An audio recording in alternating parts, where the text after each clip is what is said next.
Et si on se disait que le cœur a son propre langage, un code électrique qui, à chaque battement, nous raconte une histoire?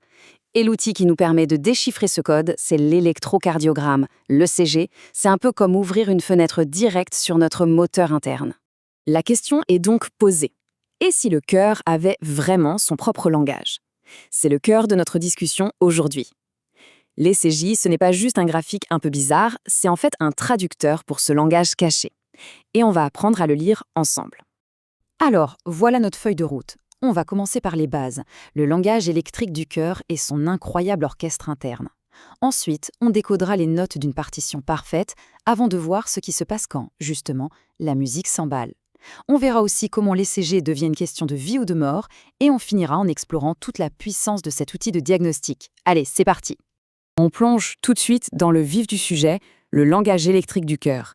Il faut imaginer que chaque ligne, chaque petite vague sur ce tracé est comme une lettre dans une phrase qui nous dit tout sur notre moteur le plus vital.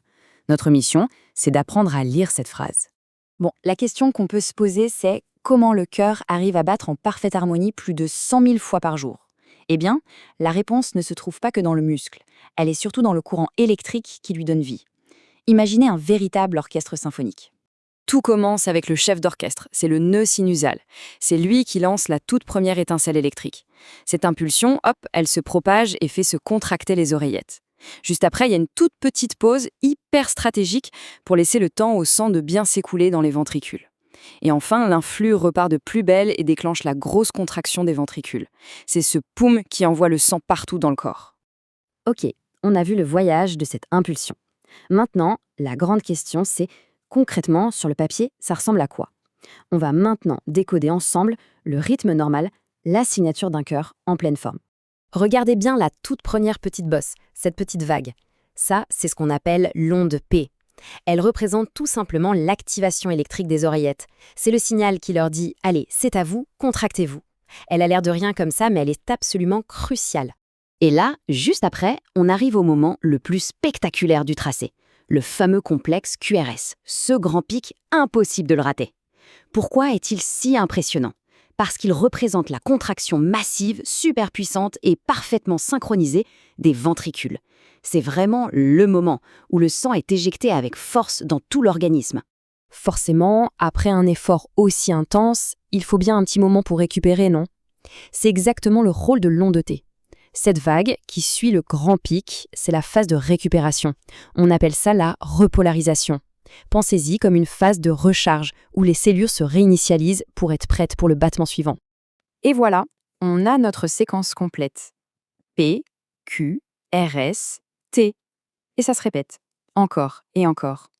Cette petite musique, cette répétition régulière, harmonieuse, eh bien c'est tout simplement le rythme de la vie. C'est la signature visuelle d'un cœur qui fonctionne parfaitement. D'accord, tout ça, c'est quand la partition est jouée à la perfection. Mais que se passe-t-il quand l'orchestre se met à dérailler, quand il y a des fausses notes? C'est là qu'on entre dans le monde fascinant et parfois un peu inquiétant des arythmies.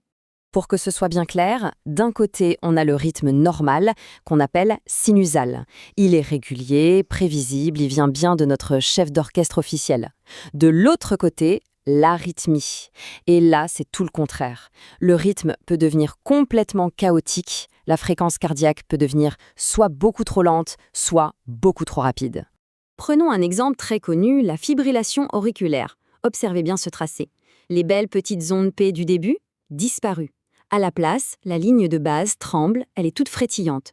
Et l'espace entre les grands pics, les QRS, est complètement irrégulier. C'est l'anarchie totale, comme si le chef d'orchestre avait tout simplement quitté la scène. Un autre cas de figure, c'est le flotteur auriculaire. Et là, visuellement, c'est très différent. Le tracé est hyper reconnaissable. Regardez bien, la ligne de base forme des vagues très régulières, qui ressemblent à des dents de scie. L'activité est extrêmement rapide, oui, mais, et c'est la grosse différence, elle reste organisée. C'est rapide, mais ce n'est pas le chaos. Bon, maintenant on change complètement de registre. On va parler des situations où l'ECG n'est plus juste un outil d'analyse, mais un instrument qui peut littéralement sauver une vie en l'espace de quelques secondes. On passe en mode urgence absolue. Quand on suspecte une crise cardiaque, il y a une règle d'or. Une phrase que tous les soignants ont en tête. Le temps, c'est du muscle cardiaque. Chaque minute perdue, c'est une partie du cœur qui meurt, de manière irréversible. L'ECG, lui, donne une réponse en quelques secondes. Et ça change tout. Et voici un exemple fondamental. La différence entre une crise cardiaque, un infarctus et une péricardite. Dans les deux cas, une partie du tracé, le segment ST, est modifiée. Mais regardez bien la forme. Dans l'infarctus, elle est convexe, arrondie vers le haut. On la surnomme la pierre tombale. Pour la péricardite, elle est concave, comme un sourire. Faire cette distinction visuelle en quelques secondes, c'est l'un des gestes les plus cruciaux en médecine d'urgence.